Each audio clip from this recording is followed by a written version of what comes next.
todo el tema de eh, programación, o sea, las partes, los programas que íbamos a utilizar en la segunda clase que fue la semana pasada, bueno, hace 2 semanas. Vimos el tema de migraciones, base de datos y modelos, ¿ya? En esta clase que se va a venir, yo creo que este sábado obviamente ya no vamos a pasar porque lo estamos pasando el día de hoy, ¿ya? Vamos a ver el tema de controladores y rutas. Ya vamos a ir viendo todo esto. Saben ustedes que yo lo llevo bastante con inteligencia artificial porque es la forma en la que se está programando en la actualidad, pero inteligencia artificial no significa hacerlo lo tonto, sino hacerlo mejor estructurado. También la clase pasada estuvimos viendo cómo el documento influye en la programación. De hecho, ya lo vamos a estar viendo más a detalle adelante cuando estemos programando. Pero quedamos en que la base de datos es uno de los resultados de la documentación a nivel de diseño. Bien, el día de hoy, ¿qué es lo que vamos a estar viendo? Aquí vamos a darle toda la pantalla.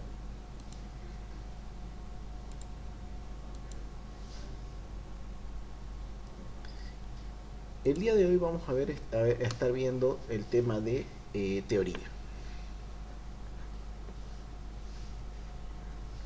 Vamos a empezar por algunos conceptos clave de entendimiento de este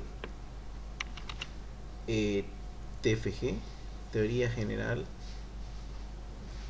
del sistema. Tenemos el SIBC, sistemas de información basada en computadoras. Tenemos UML y tenemos PUTS. PUTS la verdad es que se lleva muy superficialmente porque ya la parte práctica, la mayoría de la parte son prácticas, ¿ya? Entonces vamos a empezar con TGF, que es Teoría General de Sistemas. De todas formas, siempre les digo, no sé si es no es spoiler, perdón, no es spam, pero en el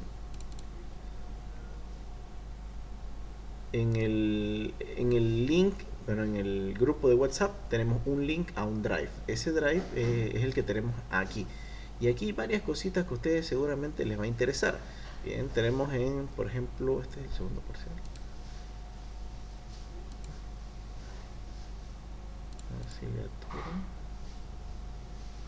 Tenemos sistema de información 1, aquí lo tenemos. Aquí tenemos varias cositas que a ustedes les van a servir, por ejemplo, la implementación de GitHub, que lo vamos a estar viendo. Si nos vamos al primer parcial, vamos a tener cosas como modelos de exámenes, modelos de preguntas, ¿ya? Y aquí, esta es una de las primeras cosas que yo les recomiendo leer. Algunas preguntas son simplemente memorizar, aunque ya vamos a ver que no es tanto memorizar, sino que tienen un sentido, ¿no?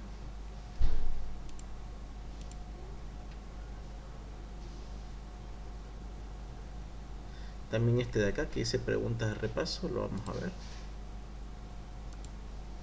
Un poquito lento en internet. Aquí las tenemos, ¿ya? Tomen nota en el que dice 15 preguntas. Ustedes estudiarían desde el 1 hasta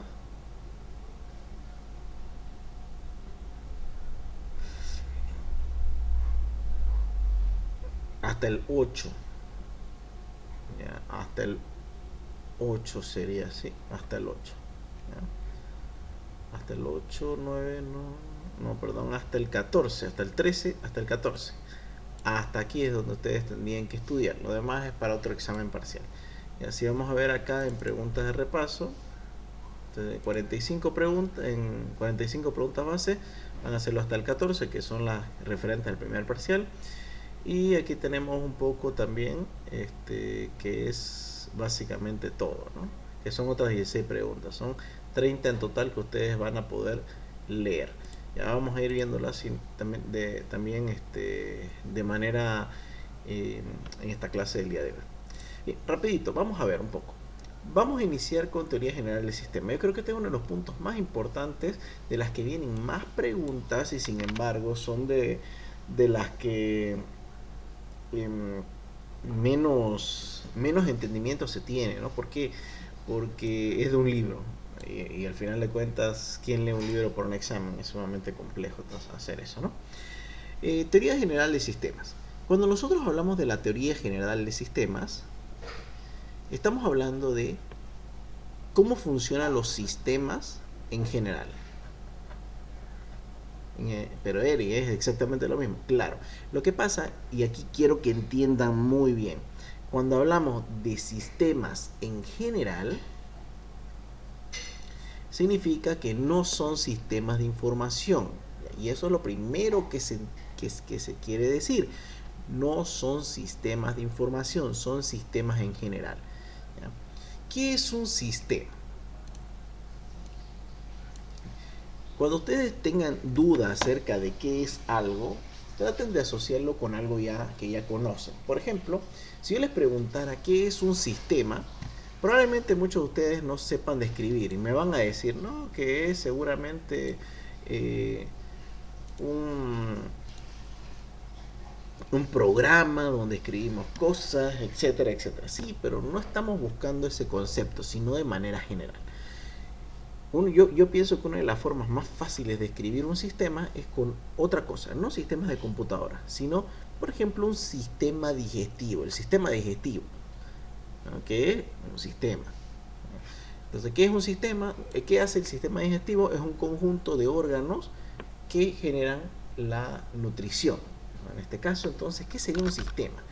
Conjunto de elementos diferentes con una misma función. Conjunto de elementos diferentes con una misma función. Eso es un sistema. Adicionalmente vamos a ver otros tipos de conglomerados, porque este sí es un conglomerado en realidad, ¿ya? Por ejemplo, tenemos que es una colonia. Una colonia, conjunto de elementos similares con diferentes funciones. Una colonia hormiga, ¿verdad? Son varios individuos que son todos hormigas, pero cada uno cumple algo diferente, ¿no? Por ejemplo, la reina hace algo diferente a una hormiga, y es diferente a una hormiga guerrera, una hormiga obrera, ¿no? Entonces son elementos similares, pero con funciones, con diferentes funciones. ¿Qué otros conceptos de conglomerado? Conglomerados. Conjunto de elementos.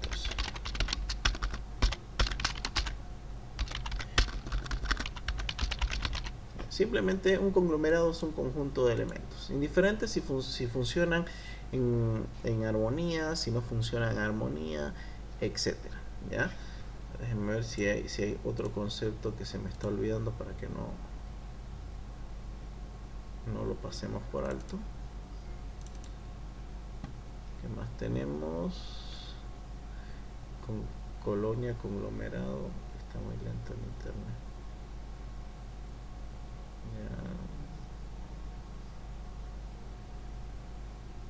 Colonia, bueno, que ya lo vimos, sistemas, colonia, bueno, eso sería todo de momento. Vamos a ir viendo si existe alguna asociación más. Entonces, dependiendo de que si los individuos son iguales o diferentes, trabajan en conjunto o en algo diferente, entonces vienen los diferentes nombres, ¿no? Otro nombre también que podemos poner es equipo.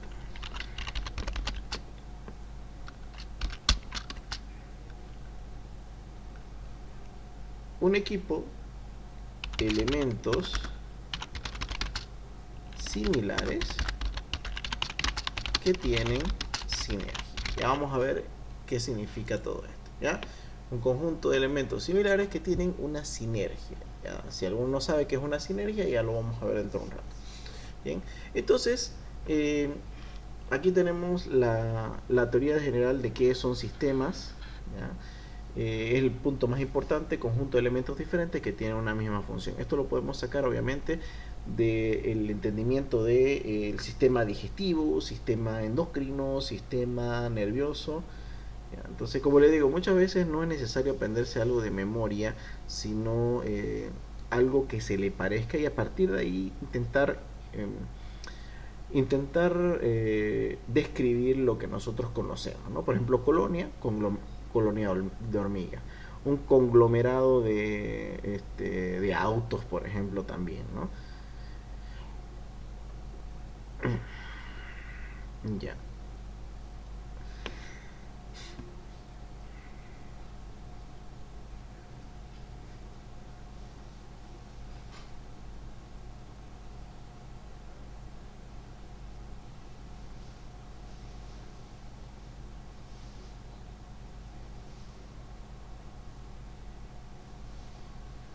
Ahora, vamos a ver que los sistemas se basan en tres grandes conceptos. Vamos a ver el primero.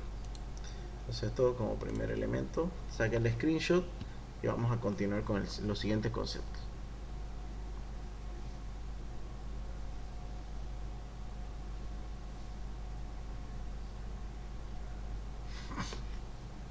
Bien, vamos a dividir esto en tres partes, ¿ya? Vamos a ver primeramente algo llamado subsistemas.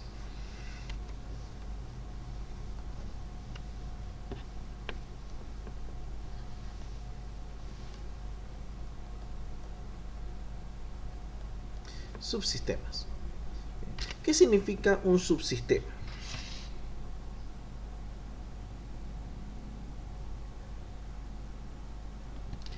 Un subsistema es una agrupación de sistemas pequeños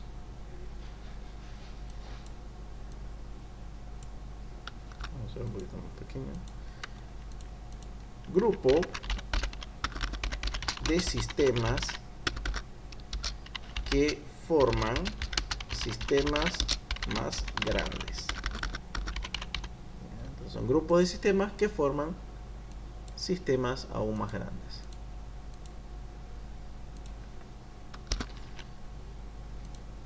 Ahí lo tenemos, ¿ya? Un grupo de sistemas que conforman sistemas más grandes. Ahora, ¿qué significa esto? Dentro de la teoría general del sistema nos dice lo siguiente. Cuando nosotros tenemos algo, cualquier cosa, en este caso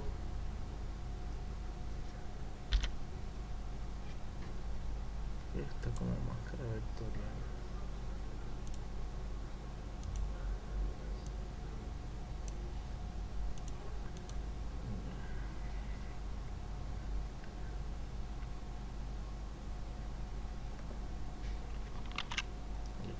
Cuando nosotros tenemos un sistema, sea cual sea que fuere, nos dice que siempre forma parte de otro sistema que juntos crean un sistema más grande. Y ese a su vez está en otro sistema más grande. Vamos a anotarlo. Dentro del libro nos da, tengo entendido, 7 niveles diferentes de sistemas, ¿ya? Por ejemplo, iniciamos desde el atómico.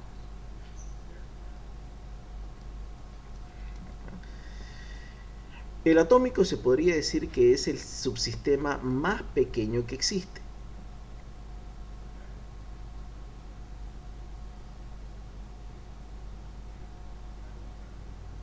El más pequeño que existe. Ya no se podría subdividir en algo más pequeño. Después tenemos, tengo entendido, las moléculas, que van agrandando.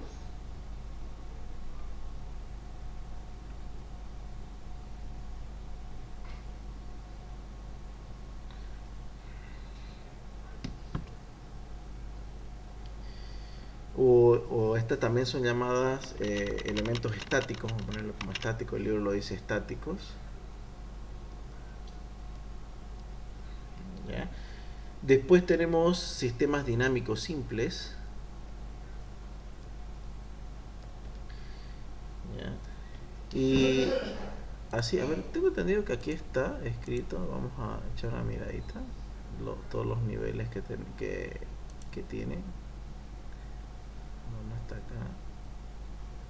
No, les tendrías que pasar exactamente. A ver, vamos a echar una miradita al libro.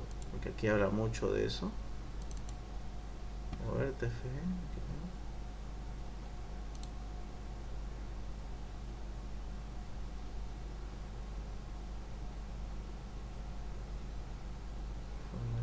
No. Vamos a ver el libro.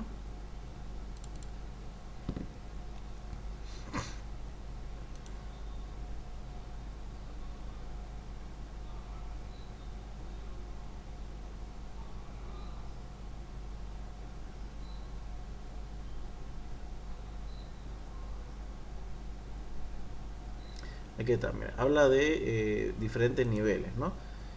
Tenemos el primer nivel, que son estructuras estáticas, ¿ya? Anatomía del universo. Segundo nivel tenemos sistemas dinámicos simples. Tercer nivel, los mecanismos de control, los sistemas cibernéticos.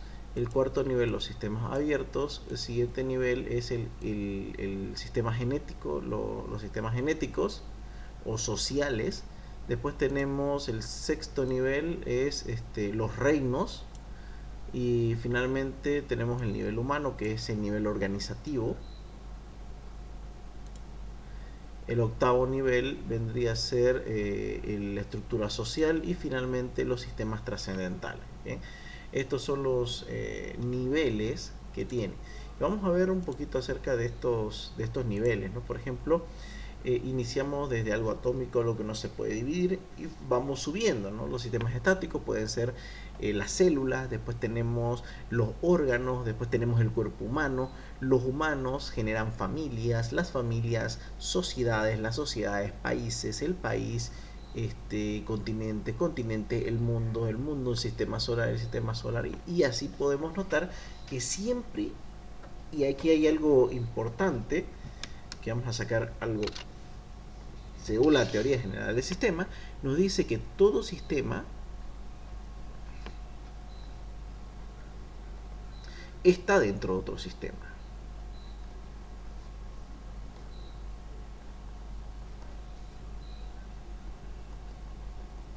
Todo sistema está dentro de un sistema más grande. No existe nada que no esté dentro de un sistema, desde los atómicos hasta lo más grande. Bueno, estamos hablando de una teoría, obviamente, significa que siempre hay algo más grande. Se podría decir que dentro de lo conocido, lo más grande es el sistema del universo, pero si se dan cuenta, siempre hay algo de lo que estamos conformados y lo que vamos a conformar si nos unimos, ¿ya? Como le digo, no hay nada, según la teoría general del sistema, no hay nada que solamente que exista solo y no puede, junto con otro homónimo, formar algo más grande, ¿ya? Entonces, hablamos de eso, los sistemas. Un sistema que está dentro de otro sistema. Aquí nosotros, dentro de los subsistemas, tenemos que hablar de un término muy importante, que son los límites o la frontera. Este es uno de los temas más importantes, sobre todo si hablamos del desarrollo de software.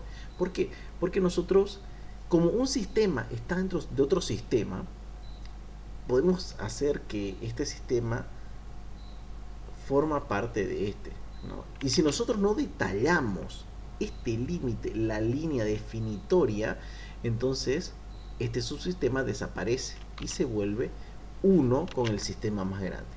En español, ¿qué significa? Bueno, si nosotros lo aplicamos dentro del sistema de información, o sea, lo que nosotros creamos, significa que nosotros podemos hacer con los sistemas, con el sistema de información, lo que querramos. Podemos hacer la cosa más increíble y grande del mundo. Pero obviamente esto no está en nuestras posibilidades por tema de tiempo, costos, dificultad. Entonces nosotros tenemos que detallar bien qué es lo que nuestro sistema va a hacer y qué no. Ese detalle, ese es el límite del sistema. Por ejemplo, si nosotros tenemos un sistema de almacén, imaginemos que ustedes están haciendo un sistema de almacén. Bien, todo este sistema más grande, el tema es relacionado al comercio, pero su sistema solo es almacén. Por acá hay algo relacionado con los costos. Si ustedes detallan y dicen, no, mi sistema es solamente de almacén y punto, entonces así está bien. Entonces ustedes, dentro de su sistema de almacén, no deberían crear nada con respecto a costos. porque ya se estarían saliendo de esos límites. ¿Ya? Los límites es lo que nosotros le llamamos alcance. ¿Ya? Entonces es muy necesario remarcar límites claros para cuando nosotros desarrollamos cualquier cosa. Si no hay límites, la cosa tiende a haber problemas, ¿no? ¿Qué pasa si no hubiera límites en los órganos del sistema, no sé, del sistema endocrino? Entonces capaz el cerebro se meta ahí y pueda hacer desastre. ¿Ok? Bien. Ese es un concepto. Vamos al siguiente concepto.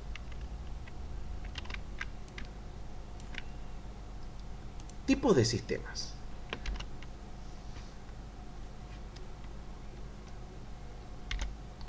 Tipos de sistemas.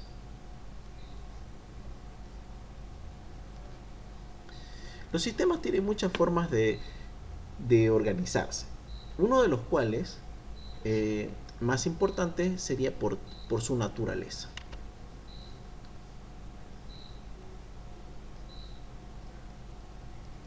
Los sistemas por naturaleza pueden ser cerrados o abiertos. Los sistemas cerrados son aquellos que, una vez están creados, no interaccionan de ninguna manera con su entorno. ¿Bien? Tenemos un sistema que tiene diferentes funcionalidades. Esto trabaja con esto, este con este, y así. Esto puede generar un elemento cíclico. Si quisiéramos ver un ejemplo de lo que sería un sistema cerrado, uno claro, o sea, no es tan exacto, serían los terrarios. No sé si alguna vez han visto un terrario. Un terrario son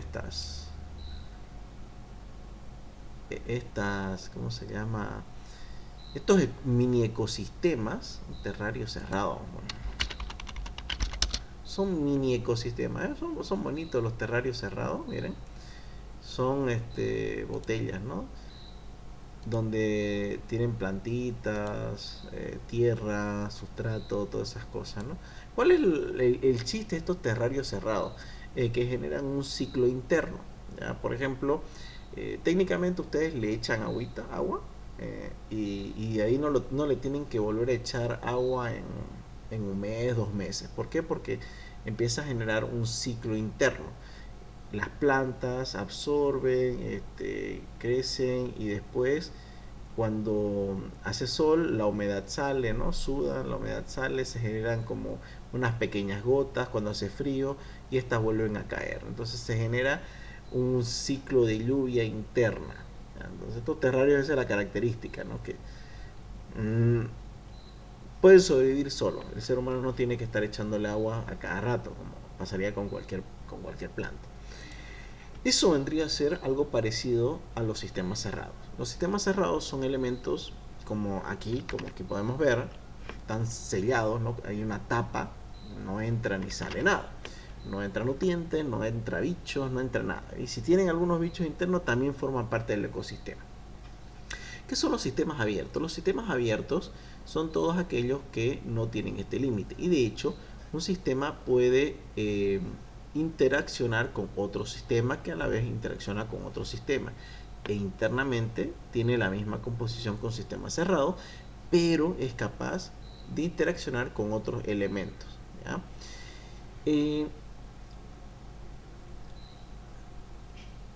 Aquí venimos la segunda norma de los sistemas. Todos los sistemas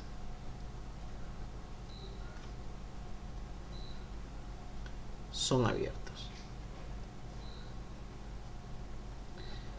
Todos los sistemas son abiertos. En la naturaleza no existe ningún sistema cerrado. Es simplemente una teoría. Pero dirán, Eric, aquí viste los terrarios, son sistemas cerrados. Ni eso, porque si se dan cuenta, interaccionan con ¿qué? Con la luz del sol. Entonces eso ya es algo que está entrando. Técnicamente un sistema cerrado no debe interactuar absolutamente con nada de su entorno. Vamos a echar una miradita, vamos. Este es un tema un poquito más extenso. Entonces los sistemas cerrados no no son capaces de ingresar nada. Y aquí tenemos, sí, ¿y por qué los sistemas cerrados no pueden existir? Por un principio muy grande: entropía. La entropía, ¿qué vendría a ser? Este es otro concepto, se lo van a anotar, igualito está en la lista de conceptos. La entropía es el grado de desorden de un sistema. El grado de desorden de un sistema. ¿Ya? El universo, esto ya está dado por la tercera ley de la termodinámica. Esto es una ley, no es un invento. La tercera ley de la termodinámica nos dice, aparte de otras cosas, primeramente, que todo tiende al desorden.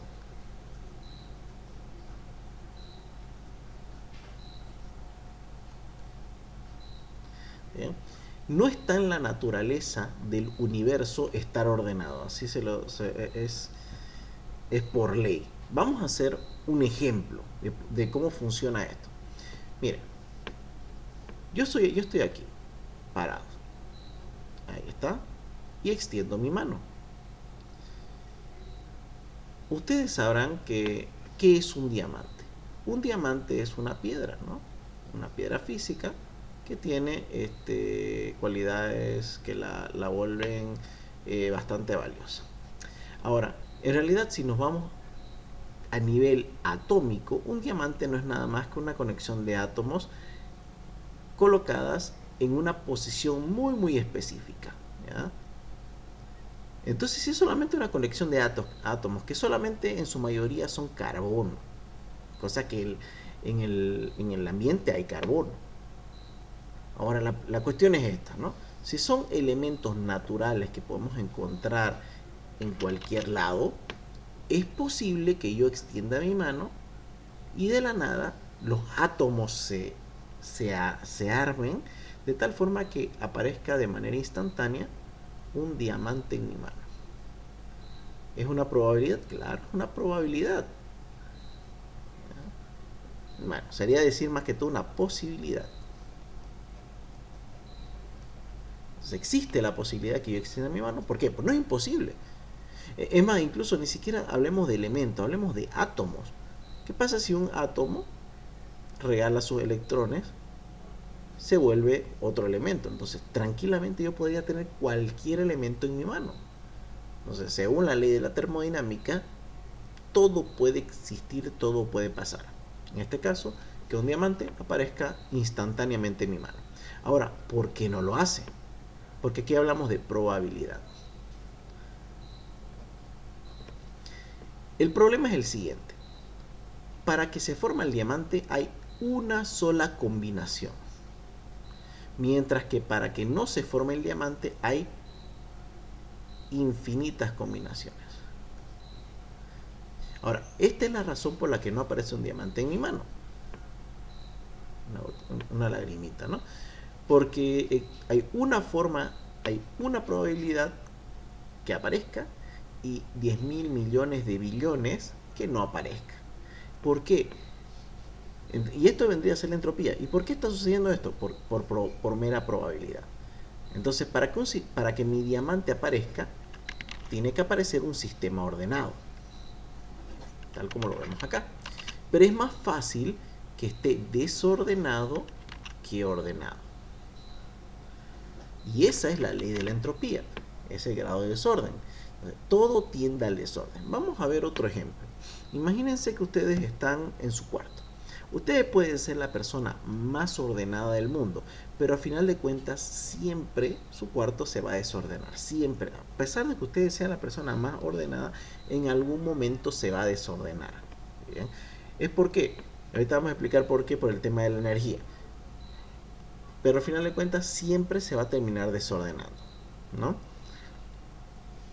Entonces ustedes, su madre agarra y les dice, oye, tenés que ordenar tu cama, tenés que ordenar tu cuarto, ¿no? Y ustedes ahí ya saben un poquito de la ley de la termodinámica y le dicen, mamá, no es mi culpa, no es mi culpa que esté desordenado el cuarto, es culpa de la entropía. Ah, ya, entonces agarra tu mamá y te tira un chinelazo entrópico, ¿no? Te manda, no me importa, te dice, vaya a acomodar. Entonces, ¿qué va a suceder? Ustedes van a acomodar. ¿Ya? Ahora, bien, ¿a qué va con los sistemas? El tema de la entropía. ¿Por qué un sistema cerrado no puede funcionar? Porque un sistema cerrado, como tu cuarto, como el diamante, tiene entropía. Y la entropía siempre va a tender al desorden. Por lo tanto, un sistema que esté completamente cerrado está, eh, bueno, tarde o temprano va a desaparecer, porque cada vez se va desordenando más. Por eso mismo, porque no puede existir el orden realmente. Realmente el orden no existe en la naturaleza. Todo es desorden. Y si hay un orden, siempre va a tender al desorden. Entonces, los sistemas cerrados van a ser ciclos, ciclos, ciclos, ciclos, ciclos, y en algún momento se van a destruir porque ya no va a haber un orden para nada. Entonces, por eso es que no pueden existir sistemas cerrados. Ahora, ese chinelazo entrópico que le dan ustedes, ¿de dónde viene? ¿De su sistema o del exterior? Del exterior. Entonces hablamos de los sistemas abiertos. Los sistemas abiertos, por ejemplo, aquí dimos el ejemplo, ¿no? El cuarto es un sistema. Ahora, ¿es posible ordenar mi cuarto? Claro que sí. Ustedes agarran y empiezan a ordenar. ¿Cuál es el problema de ordenar su cuarto? Que consume energía. Ustedes se cansan, ¿no? Toma tiempo, pero están ordenando. Ustedes están yendo en contra de la entropía, porque están pasando de un desorden a un orden. A esto el libro le llama negentropía.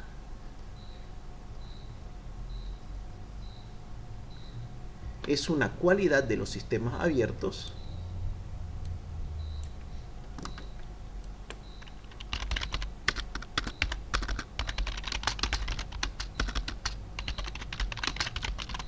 a ir en contra de la entropía.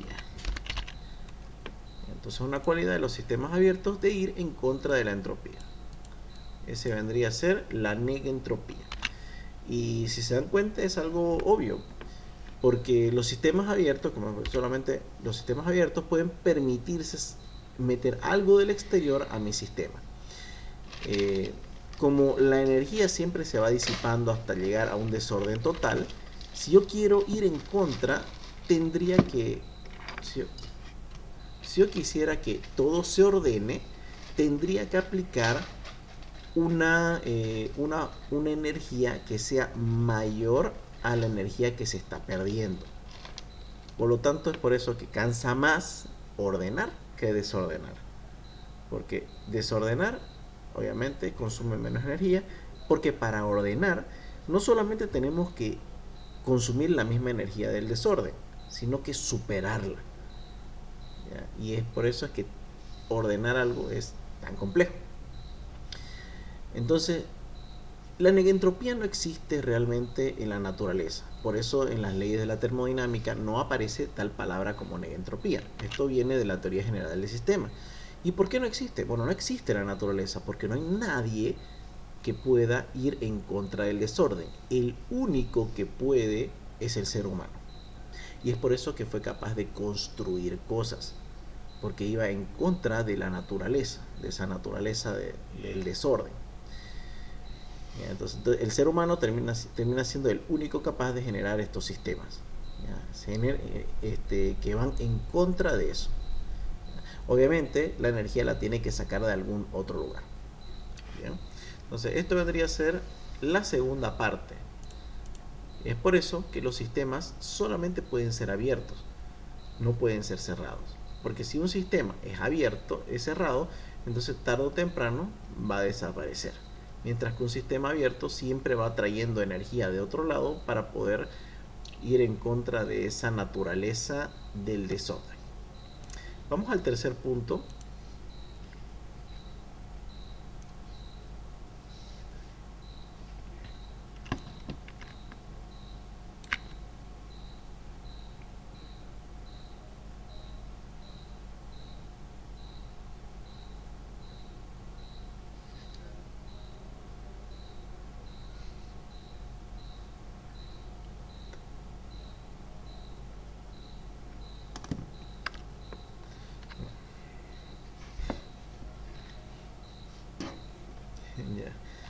Entonces este sería el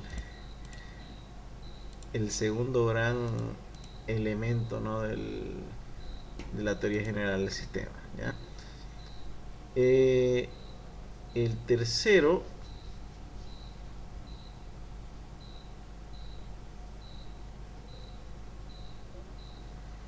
aquí vemos esta parte. Vamos a ver, el tercero habla de la estructura de los sistemas de información, de los sistemas.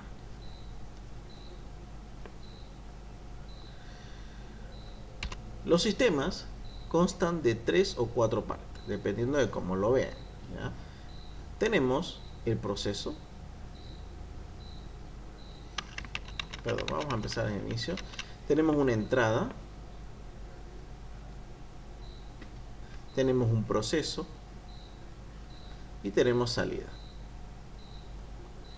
La pregunta a esta respuesta vendría a ser: ¿cuáles son las partes o los elementos de los sistemas? Entrada, proceso y salida. Y como estamos hablando de sistemas abiertos, vamos a ver algo llamado retroalimentación. Entonces todo sistema tiene elementos de entrada, elementos de proceso, elementos de salida y elementos de retroalimentación.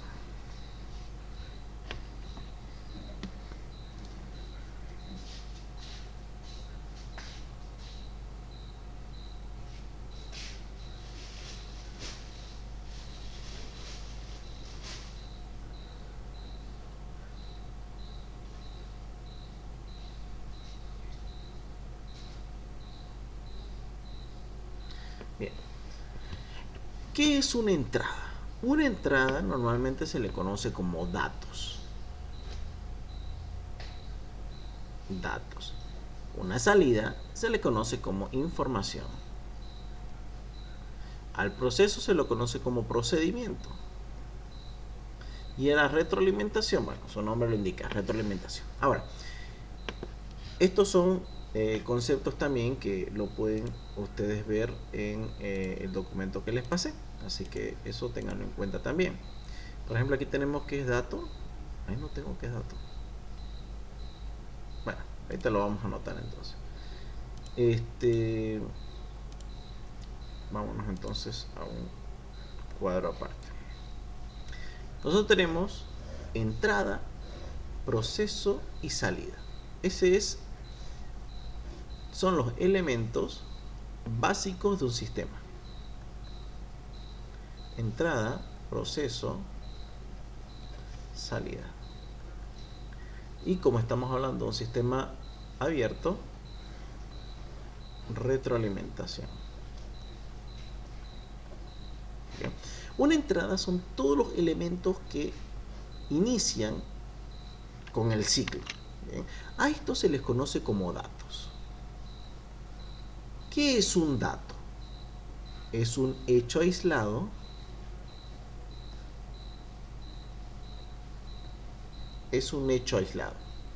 ¿bien? Sin significado complejo.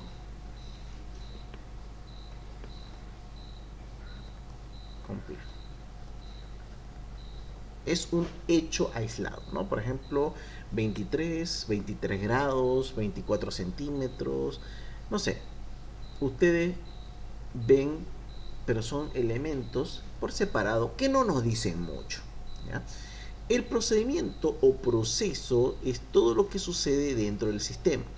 Este sistema puede ser una caja negra. ¿Qué quiere decir? Que nosotros no sabemos el cambio que se genera. Lo único que sabemos es que al final termina con una salida. Esta salida mayormente es información. La información es un conjunto de datos ordenados con significado. Entonces tenemos dos, eso ya vamos a ir notando, son dos conceptos. Datos es un hecho aislado sin significancia compleja, mientras que la información es un conjunto de datos ordenados con una significancia más compleja, ¿ya? Entonces, cuando yo coloco datos en entradas, se genera algún proceso que lo transforma en una salida o información. Todos los sistemas hacen esto. ¿Ya? No existe un sistema que no transforme datos en información. Ese se podría decir que es la naturaleza propia del sistema.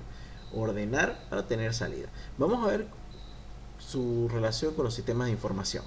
Nosotros le metemos datos, ¿no? Por ejemplo, nombre, edad, género, y el sistema lo va a guardar y después me va a generar un reporte. Por ejemplo, y a ese reporte me da información.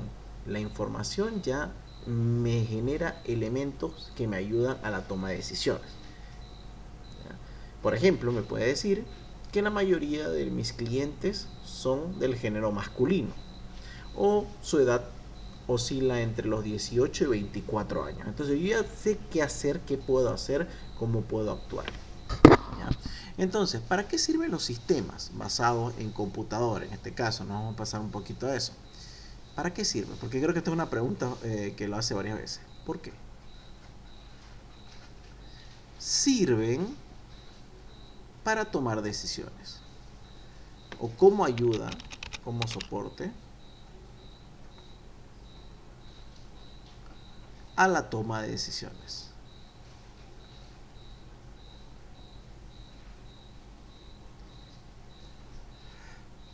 Como les comenté, si nosotros le metemos los datos de los clientes, al final sacamos el reporte y podemos saber la edad promedio de mis clientes, el género, y yo ya puedo saber, ¿no? O sea, si la mayoría de mis usuarios son jóvenes, entonces voy a adoptar un comercio o marketing más juvenil. ¿Ya? Es muy diferente a que la mayoría de mis, por ejemplo, si la mayoría de mis clientes son bebés, entonces ¿qué tengo que hacer? Formas de mejorar la calidad para los bebés, pero también llamar la atención de los padres. Ahora, no solamente tiene que ser relacionado a edad, siempre vamos pensando. Entonces, los sistemas de información sirven para eso, para la toma de decisiones. Y todos, yo le voy a ingresar datos y el resultado final suele ser un reporte. Este reporte va a ingresar de nuevo, pero esta vez como dato. Y conjunto con otros datos va a generar un nuevo proceso para que me dé cada vez mejor información. Entonces ahí tenemos los tres pilares de la teoría general del sistema. Todo sistema está siempre dentro de otro sistema, los sistemas son abiertos y los sistemas dependen de su estructura.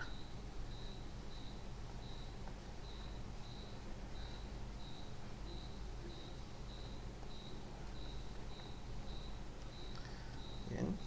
Dependen de su estructura. Ya tenemos entrada, proceso y salida. El libro dice estas tres, pero la ingeniera creo que también mete un cuarto elemento que es la retroalimentación. ¿Ya? Entonces ya tenemos un poquito subsistemas, que hemos visto subsistemas, que es un subsistema, cuáles son los tipos de subsistema, qué son los límites de los sistemas y la norma general. Después vemos los tipos de sistemas abiertos y cerrados. Dentro de los sistemas abiertos y cerrados vimos el proceso de entropía, negentropía, la tercera ley de la termodinámica, y dentro de la estructura pudimos ver la entrada, proceso, salida, ¿no? Los datos, información y esto, ¿ya? Entonces, esa es la primera parte que engloba la teoría general de sistemas, ¿ya? Si quieren, lo voy a dejar aquí para que saquen un screenshot.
Ahora vamos al concepto de sistema de información basado en computadoras.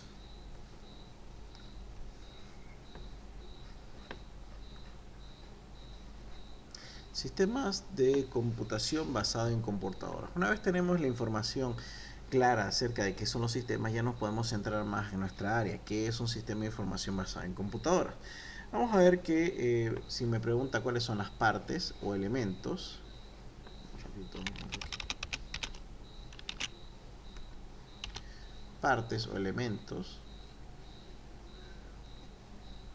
tenemos varios. Tenemos el hardware, tenemos el software,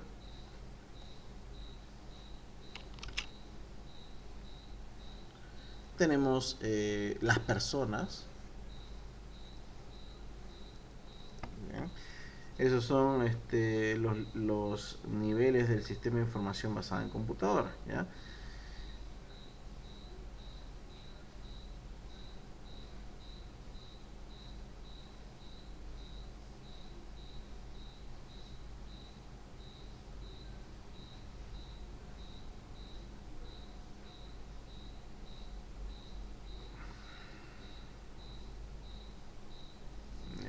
Hardware, software, personas. Y a ver, déjenme recordar si había otro más, tengo entendido.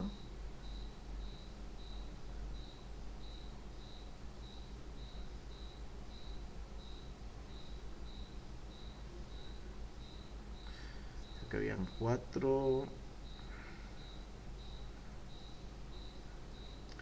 Y los datos, importante. Entonces tenemos hardware, software, personas y datos. Personas o usuarios sería, ¿no? Son los elementos. El hardware es obviamente las máquinas. Aquí entraría dispositivos que usan, que se usan, y los servidores, que pueden ser físicos o en la nube. Bien. El software, hablamos de todo el sistema de información. ¿Ya? Entonces, con esto no hay problema, es lo que programamos. Las personas, usuarios, son todos aquellos que usan la aplicación. Mientras que los datos es la base de datos. Lo que se guarda, una de las partes más importantes, ¿ya? Entonces, si a alguno le pregunta por qué es un sistema de información basado en computadoras, y ustedes le tienen que explicar, ¿no? Dentro del hardware tenemos el dispositivo que se va a utilizar. Nuestro sistema viene a ser de una computadora que puede ser una laptop o una computadora, una PC. El servidor está en la nube. El software, que es el sistema de información que estamos desarrollando en el lenguaje tal, ¿no? En el lenguaje Laravel con el framework, perdón, el lenguaje PHP con el framework Laravel. Las personas son los usuarios, ¿no? Por ejemplo, en este caso teníamos el administrador, el vendedor y el cajero. Y los datos conforman toda la información que vamos a guardar en la base de datos. Y listo. Eso vendrían a ser los sistemas de información basados en computadoras, los elementos. ¿Ya? ¿Qué otra cosa podemos sacar de los sistemas de información basados en computadoras? Bueno, en realidad es eso, solamente. A ver, déjeme. Sí, la verdad es que no hay muchas preguntas con respecto a esto. A ver, le vamos a dar una miradita. Vamos a hacer un repaso, ¿no? Un ratito, déjeme ver una cosa.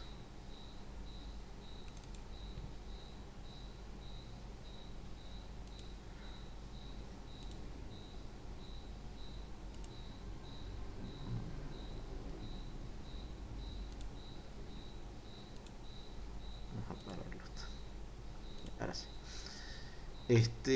Vamos a ver un poquito acerca, ¿no? TFG, las tres premisas ya la vimos. El principio de organicidad ya lo vimos también, ¿no? Que es el de los 7 elementos de organización. Explicar tipo de diagrama, esto lo vamos a ver en un rato. ¿Cuáles son los elementos y relaciones en los sistemas? Ya, vamos a ver eso.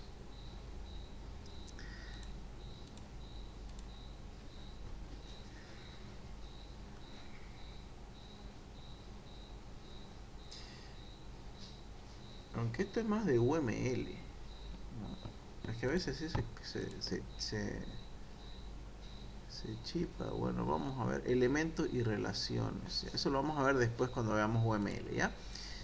Que es esta parte de acá. ¿No ven? Como lo ven, es UML, elementos, relaciones y diagramas. Son las tres partes del UML.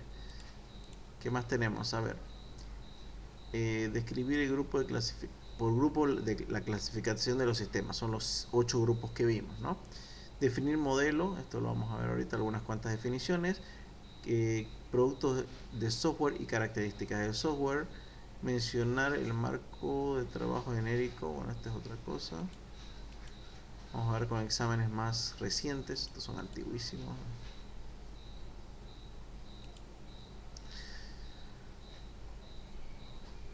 Aquí vemos un poquito de paradigmas. Ya, vamos a ver los paradigmas entonces. Ya, eso nos faltaría. Vamos a ver. Los sistemas de información basados en computadoras tienen paradigmas. ¿Qué es un paradigma? Un paradigma es una creencia. Creencia aceptada por un grupo de personas.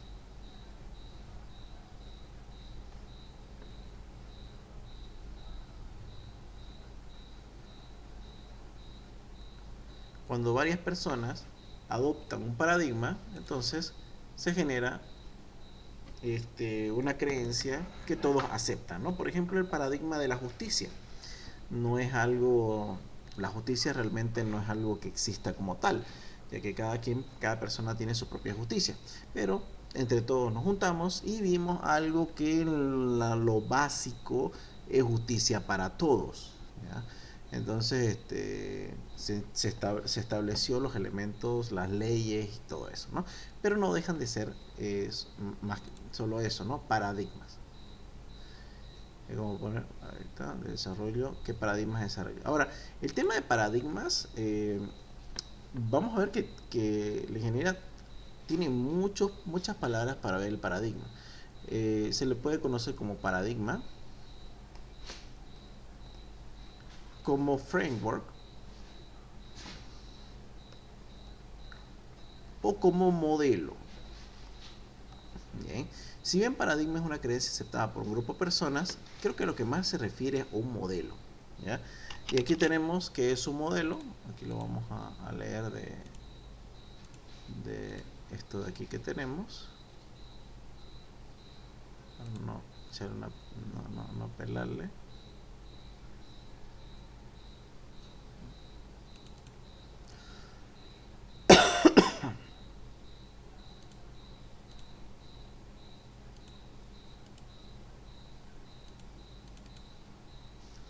Aquí podemos ver modelo, es una estructura base, ¿ya?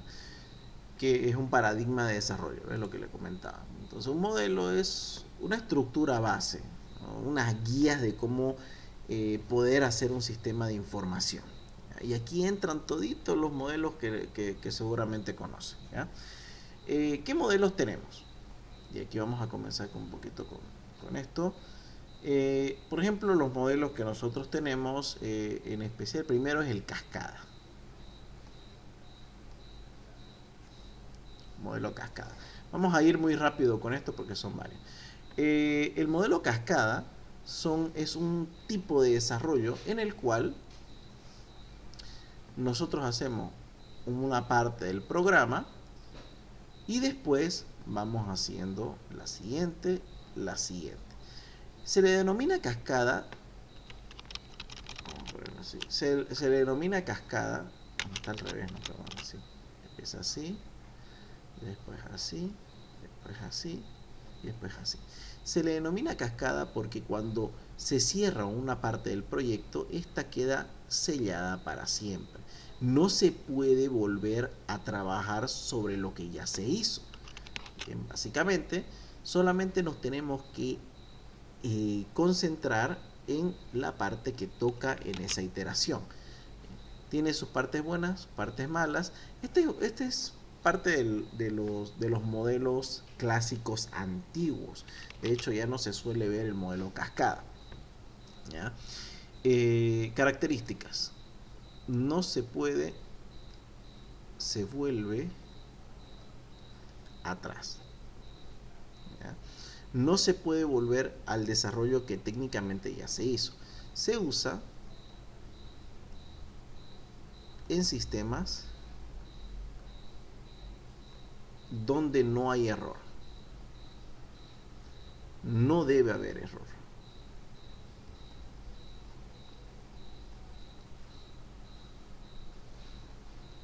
¿Ya? No deben haber errores, así de sencillo. ¿Ya? No hay cabida al error. ¿Ya? Son sistemas muy herméticos, la verdad, muy complejos de conllevar. ¿Ya? El siguiente que vamos a ver es el prototipo.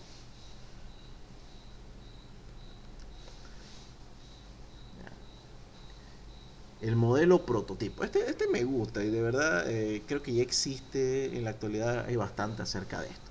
Un modelo prototipo se basa en que se saca un prototipo rápido y luego se va mejorando.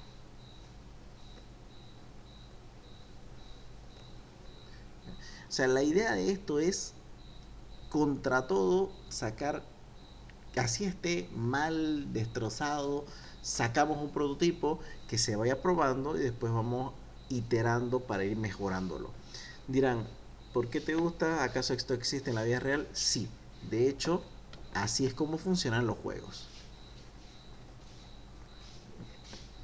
Un juego normalmente hacen un desarrollo, ¿no? Y lo hacen lo más rápido posible. Y en eso sacan algo llamado una prueba alfa cerrada. Una prueba alfa. Las pruebas alfa son malísimas, ¿no? Busquen si gustan prueba alfa de cualquier juego y así son bloques que nada que ver, ¿no? O sea, es un concepto muy básico y las alfas normalmente son para los desarrolladores. ¿Ya? Después tenemos la beta cerrada. Beta cerrada los usuarios, las alfas normalmente sirven para evaluar la funcionalidad. La beta cerrada, sirve para eliminar errores generales. Entonces ya la beta cerrada agarran un conjunto de personas elegidas y le dan el juego. Lo juegan y te dicen, no, mira, aquí hay un fallo y reportan errores. Después tenemos la beta abierta, cuyo, cuya finalidad es testear el estrés dentro de la aplicación. Entonces, vamos a ver hasta qué punto pueden soportar de usuarios. ¿Ya? ¿Qué pasa cuando hay esta cantidad de usuarios? ¿No?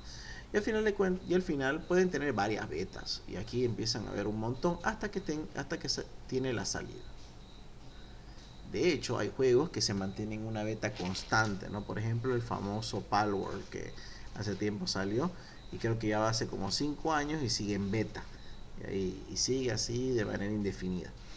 Entonces, sí, los prototipos funcionan de esta forma. Lo primero que se hace es sacar como sea algo y vemos después qué pasa. Después tenemos el modelo incremental. El modelo incremental se podría decir que es el antecesor al Scrum, al PUTS. En lo que se basa es en crear un proyecto que tenga una funcionalidad completa. Por más que no sea el 100%, vamos a decir el 20% del proyecto. Posteriormente, ese 20% se va a agregar a otro 20% de la siguiente iteración. Y así hasta terminar el producto. Como pueden ver, es algo muy parecido al Cascada.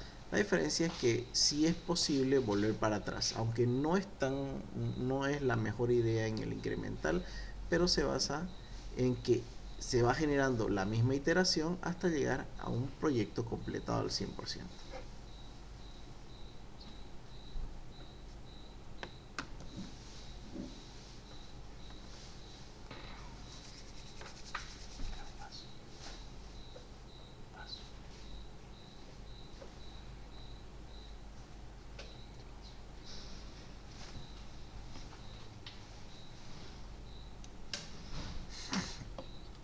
Vamos a seguir con el siguiente modelito. Tenemos el espiral.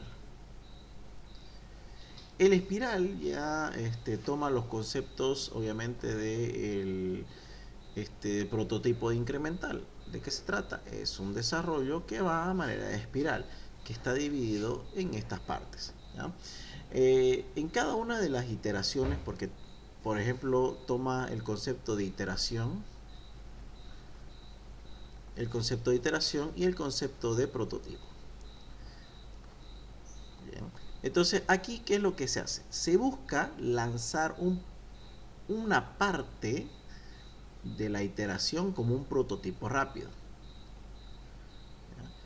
Entonces, a esto, esta partecita tiene un giro siempre, ¿no? O sea, la iteración busca terminar por medio alfa, beta, todo eso, hasta llegar de nuevo al mismo lugar. En este caso, se genera esta parte, por eso tiene 4 partes. Tiene, no me acuerdo bien las partes, sí, inicio, proceso, desarrollo y transición, que recuerde bien, ¿no? Tendría que verlo más cerca.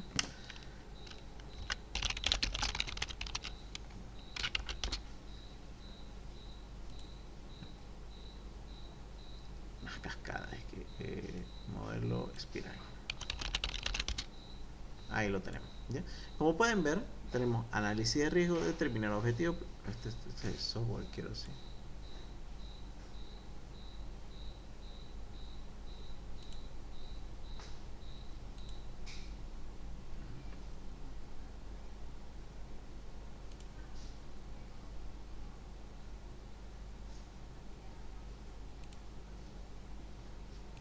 Ya, vamos a verlo con esto.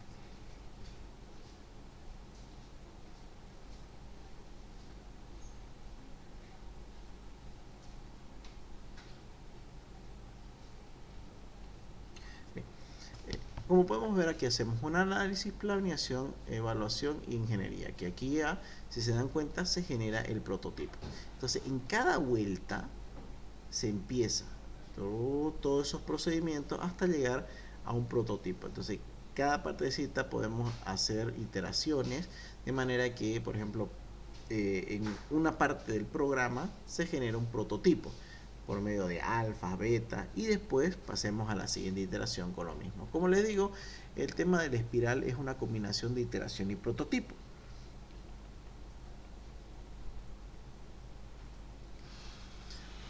Ahora, vamos con el siguiente, el modelo win-win.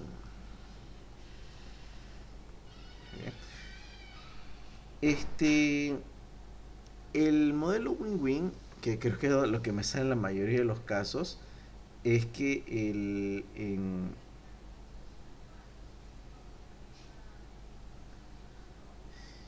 realidad el win-win es una evolución de la espiral. Es muy parecido, la única diferencia es que conlleva formalidad.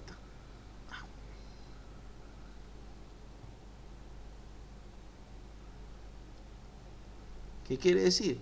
Que aparte de elaborar este proceso iterativo de iteración y prototipo, se genera una documentación por cada uno.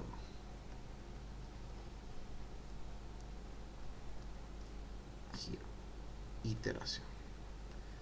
Bien, entonces sigue siendo muy parecido, la única diferencia es que se agrega formalidad. O sea, si bien el modelo en espiral tiene una documentación técnica, aquí agregamos acuerdos formales.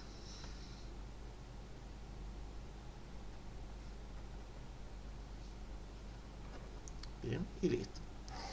Estos vendrían a ser los modelos clásicos.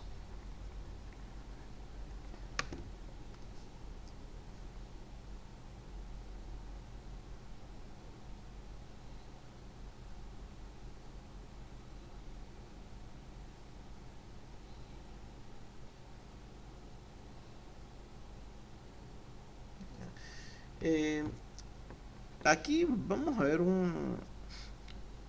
un cambio en la forma de pensar en las personas, ¿ya?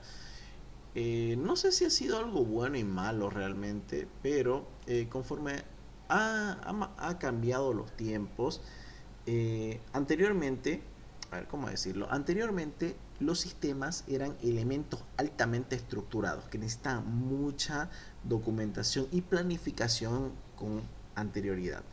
Ah, ya me estaba olvidando el último, el más importante, PUTS. PUTS, Proceso Unificado de Desarrollo de Software. Esto se lo ve más adelante, ¿ya? De momento nos quedamos con lo que tenemos ahí. Entonces, como les comentaba, la forma de pensar del programador todo este tiempo ha cambiado drásticamente. Antes se planificaba mucho. ¿Por qué? Porque no se podía tener errores, como podríamos ver en el modelo cascada. Y esto era porque cada línea de código costaba mucho dinero. No es solamente programar en Python, en realidad era una programación mucho más compleja, incluso llegando a los elementos de bajo nivel como serían de mediano nivel como ensamblador, o incluso de bajo nivel como son las tarjetas perforadas. Entonces antes de hacer cualquier cosa pensábamos demasiado, mucho, bastante, porque queríamos que esté todo perfecto. En la actualidad, la forma de programar, la mentalidad de los programadores cambió drásticamente, como les comentaba. Ya las personas no querían planificar, querían sentarse y escribir las cosas. Ahora, ¿esto es lo mejor? Yo creo que no, digamos, ¿no? De hecho, el paradigma ya está volviendo a cambiar con ayuda de la inteligencia artificial. La IA otra vez ha programado, ya no tenemos que programar, pero sí tenemos que volver a pensar. O sea, seguramente nuevos modelos basados en IA, de hecho, sí están empezando a haber modelos, paradigmas basados en inteligencia artificial que están enfocados meramente en la estructura. Obviamente eso no va a venir en el examen, es algo sumamente nuevo, ya que se está probando. Pero lo que me voy es lo siguiente, la forma de programar, ahí está, cambió. Ya no les importaba a las personas el procedimiento, sino el resultado. Y es por eso que vinieron las metodologías ágiles. ¿Cuál era su eslogan? Que era básicamente hacer las cosas más fáciles. Las metodologías ágiles están hechas para sistemas pequeños, eh, rápidos, de desarrollo rápido y poca flexibilidad. ¿Ya? Vamos a nombrarlas realmente. La única que merece la atención es Scrum. La mayoría de las veces pregunta Scrum. Scrum está basado en ciclos llamados sprint. ¿Ya? Para proyectos rápidos,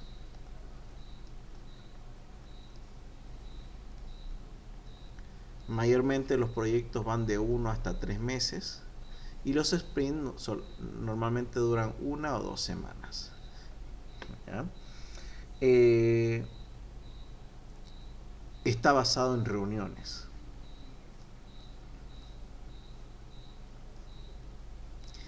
Ustedes en Sistema de Información 2 van a aprender mucho acerca de Scrum. Ya lo van a ir viendo de qué se trata, cómo funciona. Pero al final de cuentas, las metodologías ágiles no terminan siendo frameworks, sino guías guías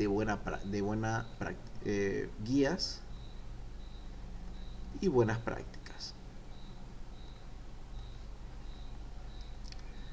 En realidad no es como te dicen, como que te digan, aquí tenés que hacer un diagrama, si no, no sé. No, aquí simplemente se trata de buenas prácticas. Por ejemplo, Scrum me gusta bastante, por eso es el más utilizado. Está basado en la idea de, y aquí vamos a empezar a hablar de algunos elementos que me había olvidado de teoría general del sistema, sinergia. ¿Qué es sinergia? Sinergia es que dos o más elementos obtengan un resultado mejor de lo que hubieran obtenido por separado.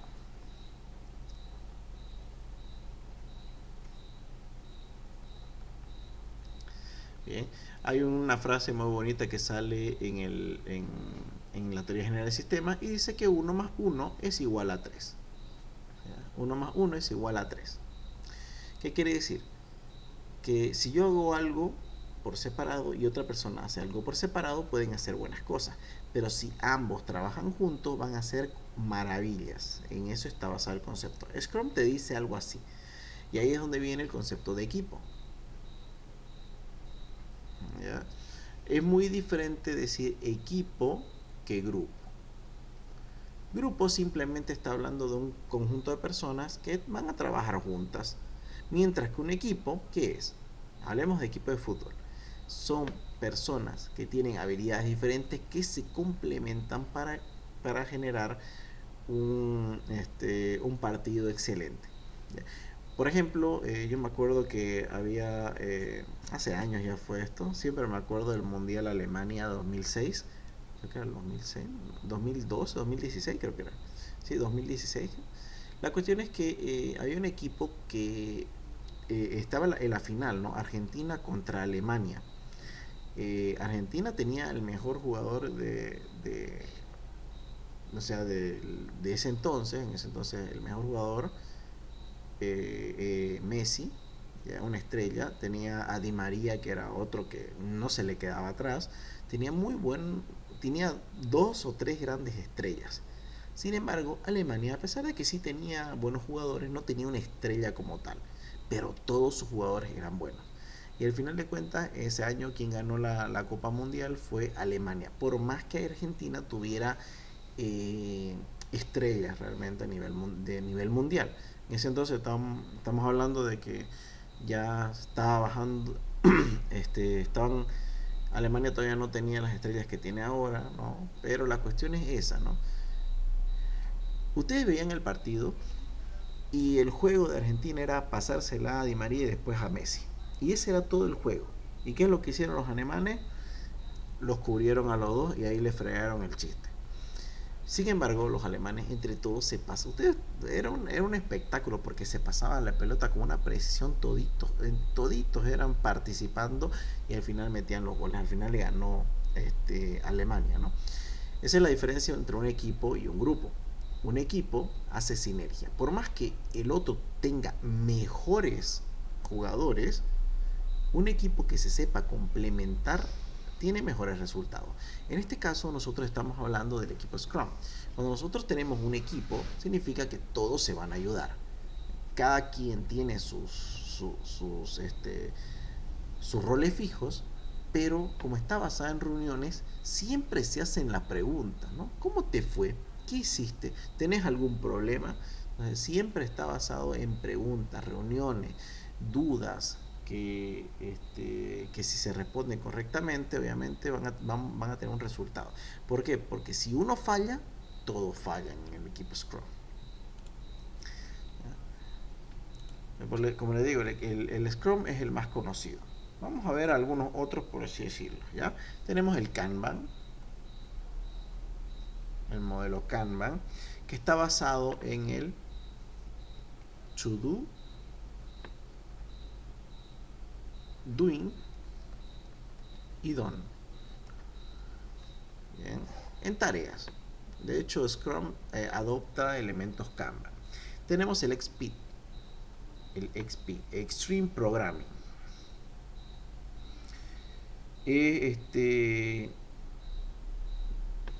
Más que todo son proyectos basados en automatización.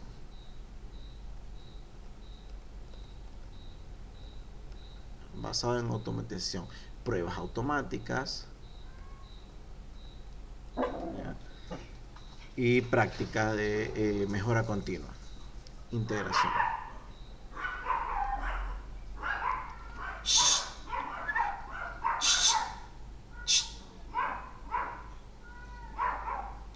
Bien. Tenemos después el Crystal. Ya. Bueno, y a partir de aquí ya no hay mucho, ¿no? El Crystal, después tenemos, bueno, esos son los que... De aquí creo que el más importante vendría a ser el XP. Después lo demás no tiene mucha relevancia, ¿no? El Kanban tal vez, pero ya el Kanban lo adopta Scrum. Un ratito.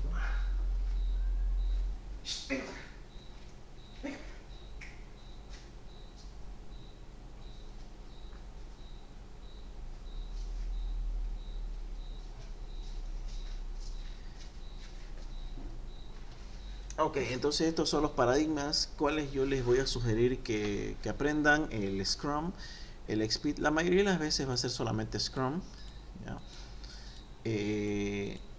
Dentro de los clásicos tenemos el Win-Win, espiral, incremental, prototipo y cascada. Más que todo pide cascada, espiral y Win-Win. Prototipo y incremental no lo he visto mucho, y sobre todo POTS, ¿ya? Bien, seguimos con la siguiente parte. UML.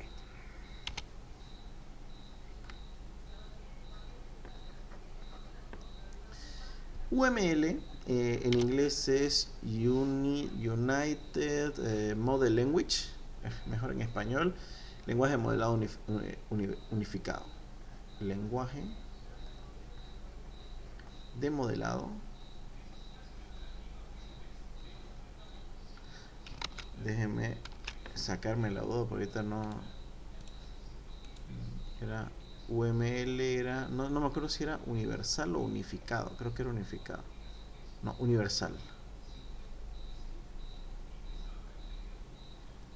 Déjenme que me saque la duda. UML. Unificado, sí, es para no pelarle con la palabrita, ¿ya? El lenguaje de modelado unificado. ¿De dónde viene el UML? Bueno, anteriormente cada persona tenía su forma de programar, ¿verdad? Su lenguaje de programación. Ahora, ¿qué pasaría si tenemos múltiples? Por ejemplo, yo sé Python y otra persona sabe Java. Es como intentar hablar con un alemán si yo soy español. No vamos a poder entendernos. Yo le voy a decir, oye, a ver, si yo sé Python y él conoce C Sharp, por ejemplo, yo le voy a decir, oye, sé el print. Y él me dice, ¿qué cosa? ¿El qué? El print. ¿Qué es eso? Te va a decir. Entonces, no se tiene, como cada lenguaje de programación tiene una forma de desarrollarse, entonces no se van a entender. Es por eso que se creó el lenguaje de modelado unificado. ¿Qué es bueno, ya hablamos del modelo, es un lenguaje de modelado. ¿Bien? ¿Qué significa lenguaje modelado? ¿Qué es lo que va a hacer el UML? El UML va a explicar cómo funcionan los sistemas, cómo programar por medio de diagramas. Entonces tenemos el UML. Es un lenguaje simplemente basado en diagramas, ¿ya? En realidad tiene tres grandes pilares fundamentales, ¿ya? Los bloques del UML son, ¿bien? Tenemos los elementos, tenemos las relaciones y tenemos los diagramas. Los elementos, a ver, ¿cómo decirlo? Cuando nosotros tenemos un diagrama, tenemos elementos y relaciones. Los elementos suelen ser los cuadros. Cuadros, redondos, triángulos, círculos, todas estas cositas son lo que nosotros llamamos como elementos, ¿ya? Aquí tenemos elementos estructurales, que son mayormente los cuadrados, elementos de comportamiento, que son los triángulos, los if, los while, ¿no? Tenemos elementos de agrupación, como son los paquetes, ¿no? Tenemos elementos de anotación. Su nombre es más que claro, son las notas. Vamos a ver un poquito acerca de esto. Enterprise Architect. Vamos a echar una miradita a esto. Mientras tanto, mientras va cargando. Bien. Mientras va cargando, vamos a hablar un poquito de relaciones. ¿Qué son las relaciones? En términos simples son las líneas. Así de simple, ¿no? Las líneas que conectan a los elementos, ¿no? Entre las líneas tenemos asociación,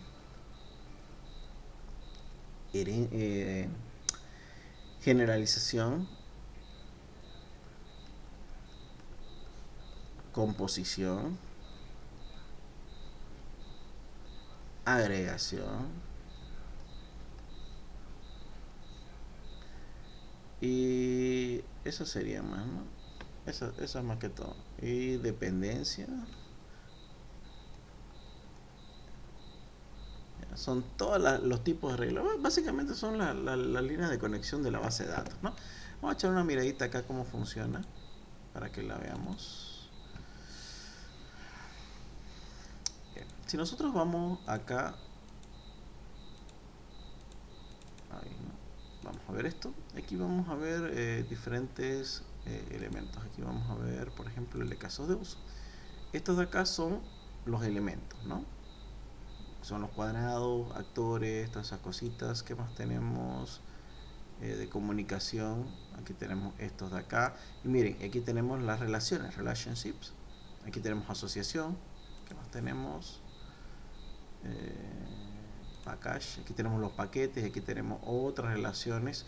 Obviamente existen muchos tipos de relaciones que ni siquiera los vamos a estar viendo. Aquí tenemos generalización, realización, despliegue, manifiesto, asociación, comunicación, generalización, ¿no? Y los que son de tipo texto, bueno, son estas, ¿no? Las notitas realmente que nosotros tenemos. Perdón, este de acá, notes, son las notas. Aquí tenemos todas las relaciones comunes entre, hay más, ¿no? Entonces, todo lo que son cuadrados, triángulos o elementos tipo nodos, todas esas cositas se les consideran elementos, mientras que las relaciones son las líneas que los conectan. Así de simple, ¿ya? Tenemos estructurales de comportamiento, agrupación y notación, ¿no? Por ejemplo, estructurales tenemos estos cuadros de acá, tenemos el nodo. Dentro de los de comportamiento tenemos los...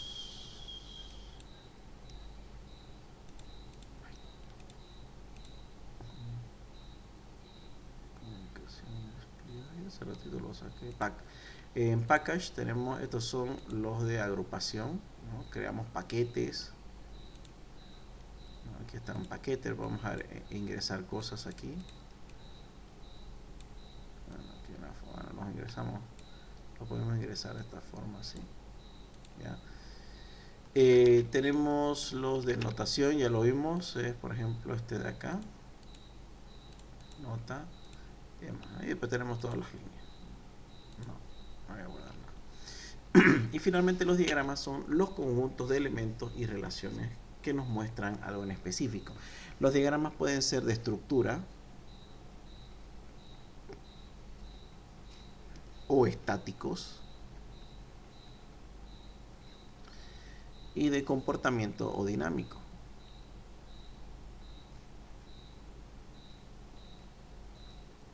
Dentro de los diagramas de estructura tenemos el diagrama de clases. Se les conoce estructura estáticos porque no van a cambiar nunca y no nos muestran un comportamiento, como dice acá, ¿no? Tenemos el de clase, tenemos el de componentes, tenemos el de paquetes, ¿ya? Tenemos el de despliegue y más, ¿no? Pero con estos basta. De objeto también y el de casos de uso, ¿no? Dentro de los que son dinámicos ya me muestran un comportamiento, por ejemplo el diagrama de actividad. Tenemos también el diagrama de estado.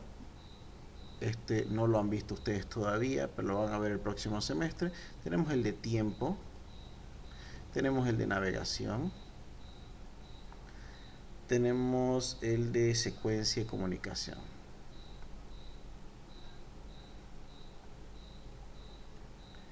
Si notan, la mayoría de los diagramas que ustedes conocen son de tipo estático. En sistema de información 2 van a ver los de tipo dinámico, salvo comunicación, ¿no? Comunicación está acá. Bueno, perdón, sí lo han aprendido ustedes, ¿no? El diagrama de comunicación o de colaboración. Bien, entonces, esto es lo que vemos con respecto a UML. Hay un concepto también interesante que nos dice que UML es es un lenguaje para visualizar, especificar, construir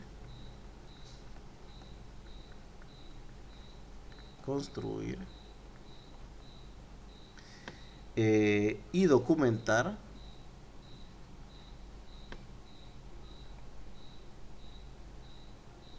artefactos. Bien, esto anótenselo, es una pregunta bastante regular.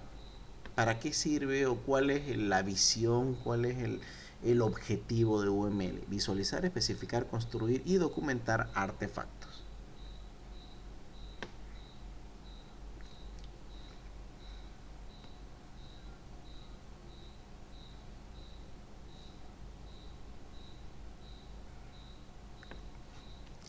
Adicionalmente vamos a ver algunos conceptos más, ¿ya? Bueno, decirles, estos conceptos los he ido sacando de diferentes preguntas de exámenes, ya es una recopilación de varias cosas que he sacado, son algunos conceptos, ¿ya? Siempre viene uno o dos de concepto por si acaso. ¿Qué es un PUTS? ¿Qué es PUTS? Es un marco de trabajo. ¿Qué es Scrum? Es una metodología ágil, ¿no? ¿Qué es un modelo? Ya vimos, ¿no? Un paradigma de desarrollo, instrucciones o base. ¿Qué es un artefacto? Siempre escuchamos eso. Un artefacto es cualquier elemento que usamos para el desarrollo de software, ¿ya? Cualquier elemento que usemos para el desarrollo de software. ¿Qué es la herencia? La capacidad de obtener vamos a ver un poquito qué es herencia y polimorfismo. Se habla bastante de herencia y polimorfismo y la verdad es que a veces no se comprende bien estos conceptos. Herencia.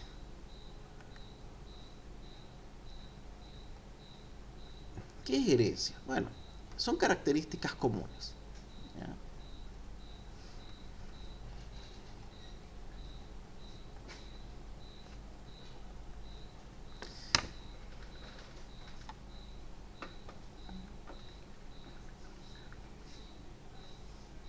Son características comunes. ¿Qué quiere decir? Por ejemplo, cuando nosotros hablamos de padres a hijos, ¿no? Entonces, el padre tiene ojos, cabello, y puede tener dos hijos, ¿ya? Y el hijo, aquí vamos a ver que tiene ojos azules y cabello rubio. Pero el hijo puede tener, el primer hijo, ojos azules y cabello negro. Por lo tanto, que ha heredado los ojos azules del papá. Por el contrario, él puede tener ojos negros y cabello rubio. Por lo tanto, heredó el cabello del papá. Bien, esto vendría a ser herencia. Dentro de sistemas, ¿cómo funciona? Bastante sencillo. Yo tengo una clase, una superclase, que tiene varias características. Por ejemplo, animal.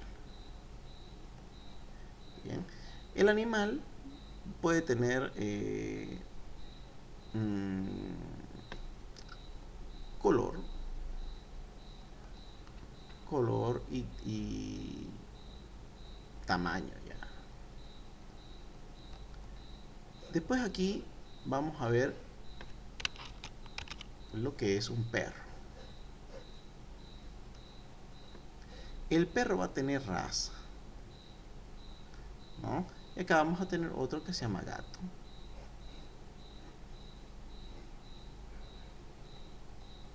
Y el gato va a tener bigote. Bien.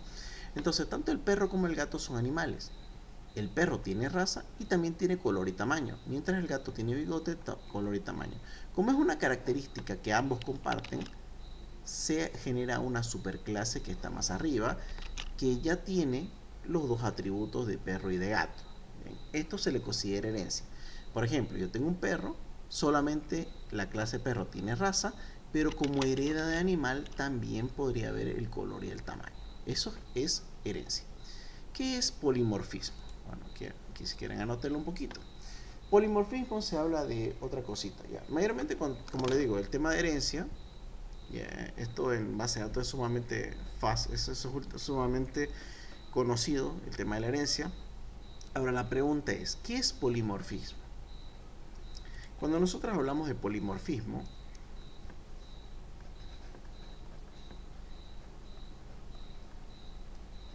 son clases iguales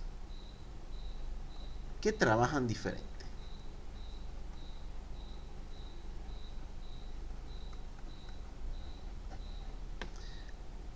Son clases iguales que trabajan diferente. Vamos a ver, por ejemplo, una clase que se va a llamar auto y otra clase que se llama camión. Espérate, tengo que ver más abajo.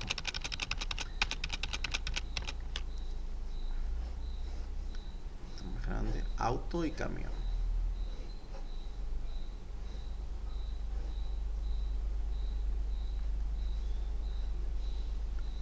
Bien, ambos tienen combustible. Vamos a ver una función que se llama cargar combustible. Bien. Y de hecho, vamos a colocarlos los dos dentro de una superclase que se llame vehículo.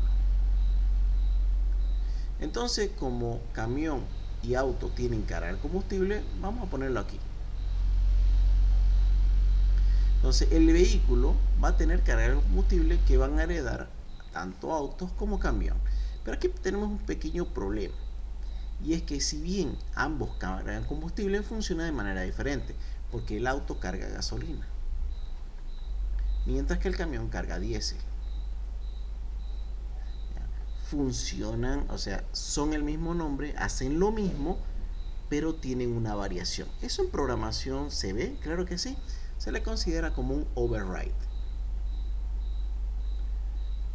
Y normalmente está con una arroba, ¿no? Override. Eso lo vemos bastante común. ¿Ya? ¿Qué significa? Que sucede cuando ya tienen una función que se llama lo mismo, ¿ya? La superclase de cual heredamos ya tiene una función, pero nosotros queremos modificar esa función. Quiere decir que este de acá puede eliminarse y utilizar este de aquí, pero con el camión esa función va a trabajar de manera diferente. Esto es lo que llamamos sobreescritura, override o override, perdón, también. No me acuerdo si era override, que es sobreescribir. Estamos creando una función que se llama igual, pero va a ser algo diferente para este caso. Para los demás que funcione igual. Eso se le llama polimorfismo, es bastante utilizado, ¿no? La verdad es que les voy a mostrar un caso donde yo he utilizado polimorfismo para que ustedes noten.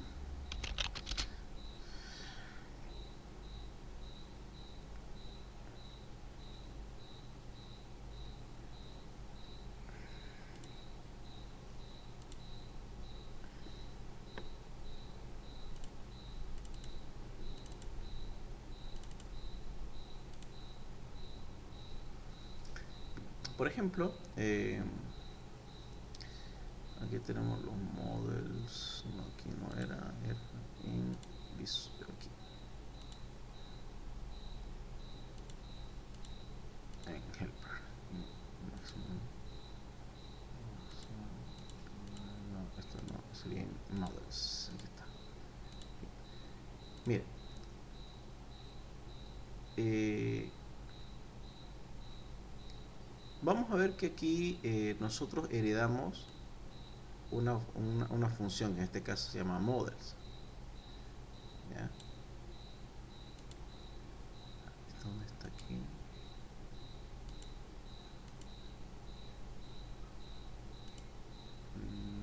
No, sería aquí. Viewers.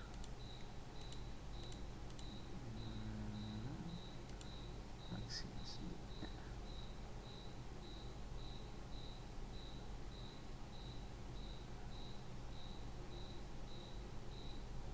Aquí. Me gusta este de acá. ¿Ya? Por ejemplo, en esta función yo estoy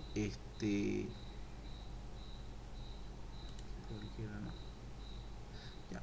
En esta función yo tengo un CRUD. Normalmente los serializers dentro de este lenguaje, este marco de trabajo que es Django, tiene un CRUD generado automáticamente. Pero en este caso yo estoy modificando para algunos, los que tengan esta clase, mira, soft delete maxim. ¿Ya?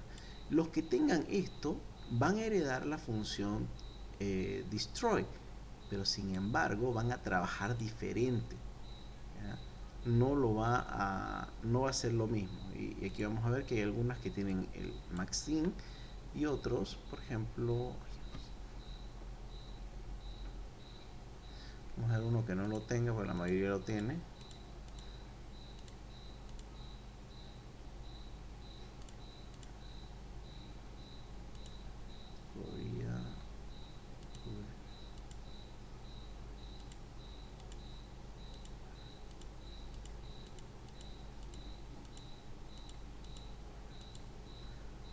Déjenme ver.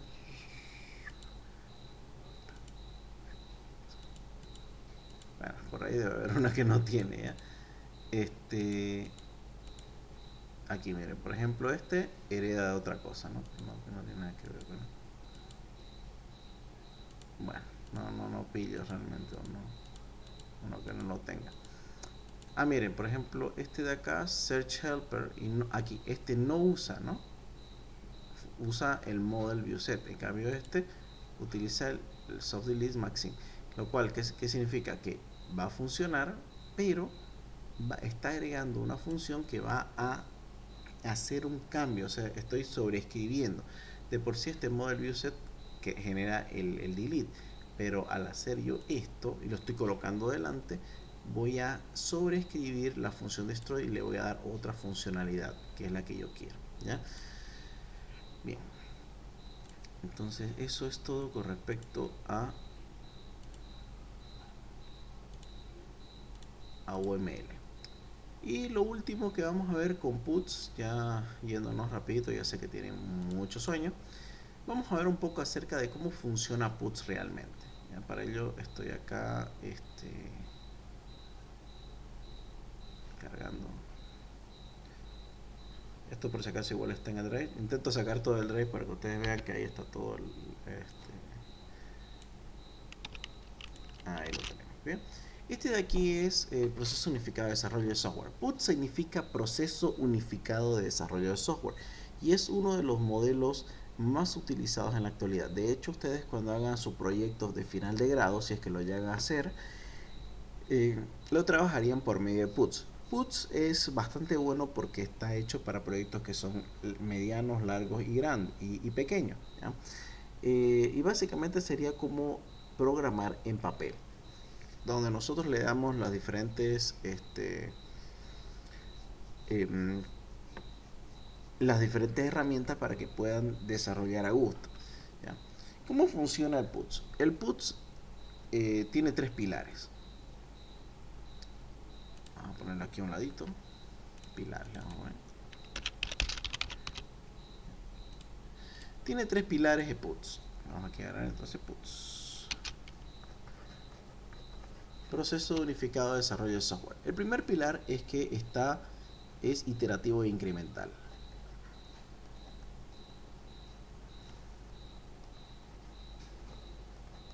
Centrado en arquitectura. en arquitectura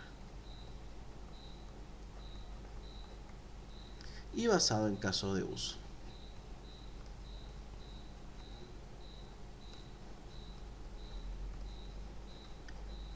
Bien, a ver, primeramente vamos a ir el último, basado en casos de uso. ¿A qué va esto? Y esto lo hemos visto con anterioridad, ¿no? Sobre todo en los diferentes modelos. Vamos a ver aquí donde dice todos los modelos. Vuelvo a recalcarle que aquí están todos los modelitos que le van a servir para su examen. Bien, vamos a ver que todo se basa en los casos de uso, ¿no? Aquí tenemos identificación de casos de uso, detalle de casos de uso, diagrama general de casos de uso. El análisis de paquete, ya bueno, son paquetes, pero al final metemos casos de uso. Aquí vemos la colaboración de los casos de uso. Y al final, los casos de uso terminan siendo las tablas de la base de datos. Aquí tenemos el comportamiento de los casos de uso. Entonces, si se dan cuenta, todo está desarrollado en base a los casos de uso. Centrado en la arquitectura, ¿por qué? Porque busca desarrollar más que todo la estructura, los pilares que van a conformar el proyecto. ¿Ya? Buscamos cómo van a ser, cómo se van a relacionar y por eso utilizamos UML. El tema iterativo incremental viene mucho cerca de este gráfico que tenemos acá. Este de aquí se le conoce como el flujo de trabajo. ¿Ya? En algunos lados lo van a poner como FT. Flujo de trabajo. En realidad PUTS tiene cuatro es, pero le han puesto un quinto, ¿ya? Flujo de trabajo. Captura de requisitos, análisis, diseño, implementación y prueba. Esto de acá se les considera como las actividades, ¿ya? Entonces, lo van a ver siempre que va a ir de manera vertical. Ahorita vamos a explicar por qué. Bien. Una de las grandes confusiones que hay con respecto al proceso unificado de desarrollo de software es la confusión de los flujos de trabajo o actividades con las fases. ¿Ya? Y de hecho hay muchas preguntas así. Vamos a echar una miradita a eso. Aquí no, aquí me TFG clasifican, mencionan analogía del sistema abierto. Bueno, esto ya lo hemos visto. Paradigmas de desarrollo, UML, los bloques básicos, ¿sí?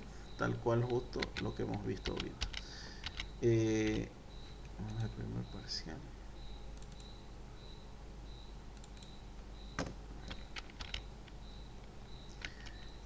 A ver, ¿qué diferencia hay entre sistema abierto y cerrado? Ya hemos visto eso. Conceptos de retroalimentación, entropía, homeostasis en un sistema.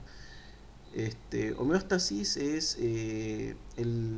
significa balance, ¿ya? Es un sistema balanceado. ¿Cómo se relaciona el sistema de información basado en computadoras con el proceso de toma de decisiones? Y hablamos un poquito de eso, ¿no? ¿Qué propósito tiene un diagrama de actividades y qué etapa de desarrollo se puede utilizar? ¿Qué propósito y en qué etapa? Ya, es importante aquí, fases y etapas.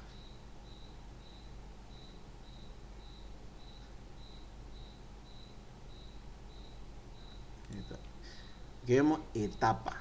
Ya, vamos a ver otros conceptos más. A ver, paradigma, modelo Ishikawa, PUTS. ¿Cuáles son los dos artefactos? Explique los dos tipos de artefactos en PUTS, si hemos visto. Especifica el caso. ¿Qué especifica el caso de uso y qué especifica la arquitectura? La acabamos de escuchar. ¿Cuáles son los beneficios del diagrama de actividades? Ya lo vimos en la clase pasada.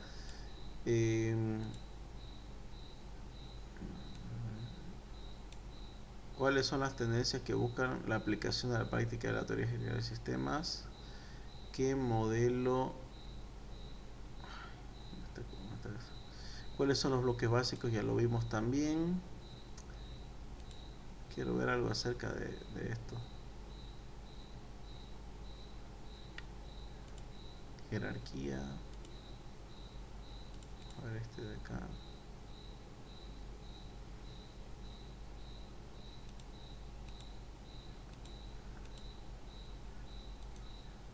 Bueno, en fin, vamos a ver. Como pueden ver, habla de etapas. Estos son etapas. No confundir con fases. Fases y etapas.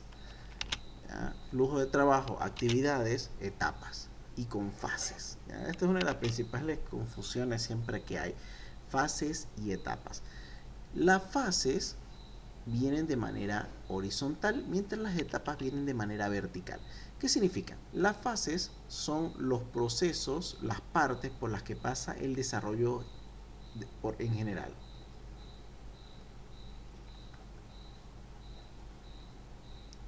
Desde que inicia hasta que termina. Por lo cual tenemos inicio, elaboración, construcción y transición.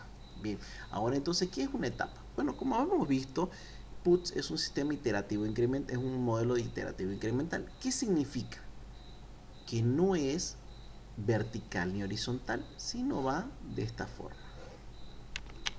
Así, así, así, así, así, así, así, de esta manera. ¿Ya? ¿Qué quiere decir? Si se dan cuenta, aquí aparece iteración 1, iteración 2, n más 1, así hasta llegar a la última. ¿Qué es lo que va a suceder? Entonces, lo que va a hacer es que va a iniciar la iteración 1. La iteración 1 va a pasar por requisito, análisis, diseño, implementación y prueba. Una vez que aparece eso, tenemos una terminación.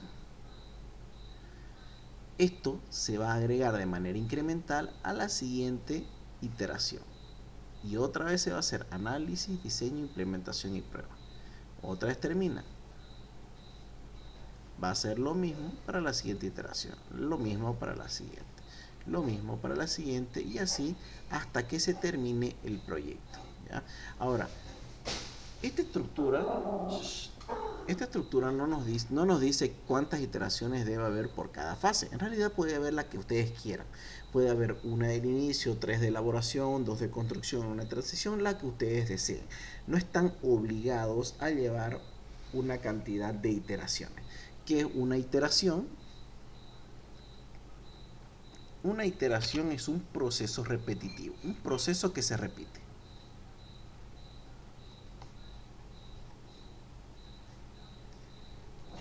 ¿Ya? Y si se dan cuenta, tiene mucho sentido. Porque, por ejemplo, una iteración es un proceso. ¿Y qué proceso tiene esa iteración? Requisito, análisis, diseño, implementación y prueba. ¿Ya? Entonces, esa misma línea de desarrollo por etapas es la que se agarra en cada iteración. Bien, entonces aquí muchas veces pregunta, ¿cuáles son las fases del proceso unificado de desarrollo de software? Son estos de acá. ¿Cuáles son las etapas? Son estas de acá. Bien, entonces sepan diferenciarlo. Ahora se pregunta, ¿en qué etapa aparece el análisis? Por ejemplo, como esta pregunta, ¿no? ¿Salió?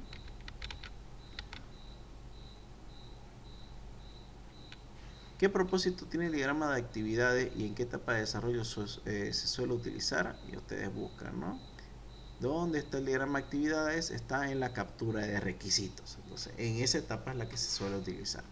Ahora, bueno, es más que todo, ¿no? El diagrama de actividades habría que ver cuál es el diagrama de actividades, cuál y dónde está. De hecho, en esta parte donde dice todos los diagramas, pueden ver a qué etapa pertenece cada uno de los diagramas. Aquí tenemos captura de requisitos, entra identificación y todo esto. Dentro del análisis tenemos todo esto. Dentro del diseño tenemos todo esto. Dentro de la implementación, bueno, solamente tenemos uno, en realidad son más, pero son los que usan los docentes, ¿no? Y eso sería, ¿no? Posteriormente ya hablamos que tendríamos que hacer un poquito de estudio. Adicionalmente, yo les recomiendo, creo que no, esto no va tanto para el primer parcial, pero por si acaso, tiene una leidita a este documento de acá, a este, fases PUTS. ¿Ya? Aquí lo que va a hacer es mostrar cada una de las fases de PUTS. ¿Ya? ¿Y qué partes tendrían que leer? Primero, aquí tenemos captura de requisitos.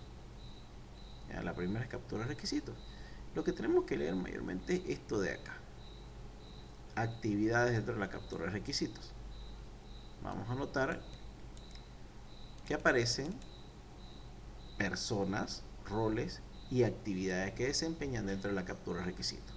Por ejemplo, tenemos analista, arquitecto, especificador y diseñador. Lo mismo para el análisis. Pero como les digo, creo que esto viene para el segundo parcial. Arquitecto, ingeniero, y cada uno tiene una actividad. El arquitecto analiza la arquitectura, el ingeniero analiza un caso de uso, el ingeniero de componente analiza una clase y un paquete. Y cada uno tiene su actividad. En el flujo de trabajo diseño, el arquitecto diseña la arquitectura, el ingeniero de caso de uso diseña el caso de uso, y así. Echa una leidita a esto, ya por si sale. Y bien, esto sería toda la parte teórica dentro de el examen. No sé si alguien tiene alguna duda, alguna consulta antes de que nos vayamos a estudiar de manera personal. Es extenso, ¿no? Lo de Chicago. Lo de Chicago ya lo vimos el día, la clase pasada, así que echar una miradita, ya está el video en YouTube, entonces echen una miradita ahí, ya lo hemos avanzado. Toda la parte práctica, por si acaso, desde Ishikawa, desde el, ¿cómo se llama?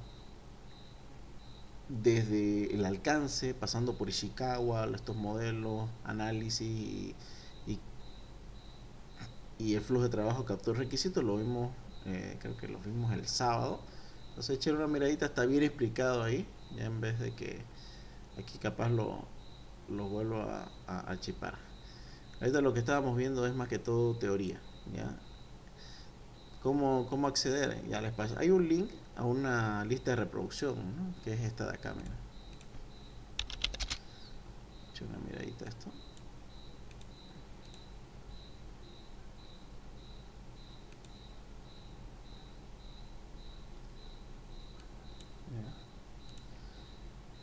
La lista de reproducción está como SI 1 2026-1.